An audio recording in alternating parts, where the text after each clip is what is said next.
चांदाबाई गल्ला केस कौन जीता और किसकी फजीहत हुई।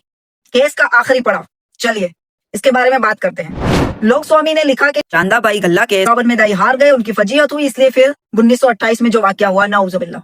मैं बताती हूँ कि कौन जीता और किसकी फजीहत हुई। पहले तो मैं लोक स्वामी से पूछना चाहती हूँ कि कभी सुप्रीम कोर्ट को चुनौती देता है, कभी हाई कोर्ट को चुनौती देता है, तो क्या तूने इतिहास पढ़ा है या पैसों के लिए सिर्फ बकलोली कर रहा है? अगर नहीं पढ़ा है इतिहास और गवर्नमेंट गेजेट्स नहीं पढ़े हैं तो उठाकर पढ़ गवर्नमेंट गेजेट्स का इतिहास। 1917 में आदमजी पीरभाई के लड़कों ने चांदाबाई गल्ला केस किया। वो केस सिर्फ एक गल्ला केस नहीं था, आदमजी पीरभाई के द्वारा दी हुई ट्रस्ट को जो जमीन थी उसको वापस हड़पने का भी केस था, बल्कि 2014 की तरह 51वें दाई को गद्दी से हटाने का भी केस था। वो केस था सूट नंबर 941 ऑफ 1917। लोक स्वामी वाले ने यह लिखा कि बाप की बपोती समझ ली, उसी के शब्द यहाँ पे इस्तेमाल कर रही हूँ कि आदमजी पीरभाई बहुत ही नेकदिल इंसान थे और दावत की बहुत खिदमत की, तो उनके बेटों ने दावत को बाप की बपोती समझ लिया, पिता की संपत्ति समझ लिया कि मेरे पिता ने बहुत ही खिदमत की है दावत की, तो अब दावत हमारी हो गई। अब आते हैं केस की तरफ। फजीहत किसकी हुई मैं बताती हूँ।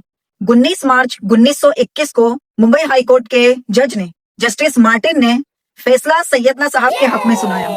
उन्होंने ये माना कि दाऊदी बोहरा के धर्मगुरु सैयदना साहब ही है और धर्मगुरु होने के नाते धर्म की सभी प्रॉपर्टीज और धर्म के सभी गल्लों के सोल प्रॉपर्टी सैयदना साहब ही रहेंगे।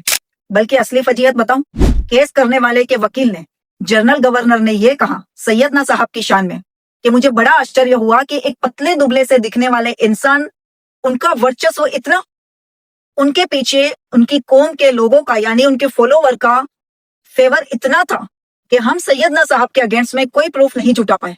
बल्कि उन्होंने ये माना कि जिसने केस किया था उसको केस के आखिरी चरण में अपनी मुख्य मांगे वापस लेनी पड़ी।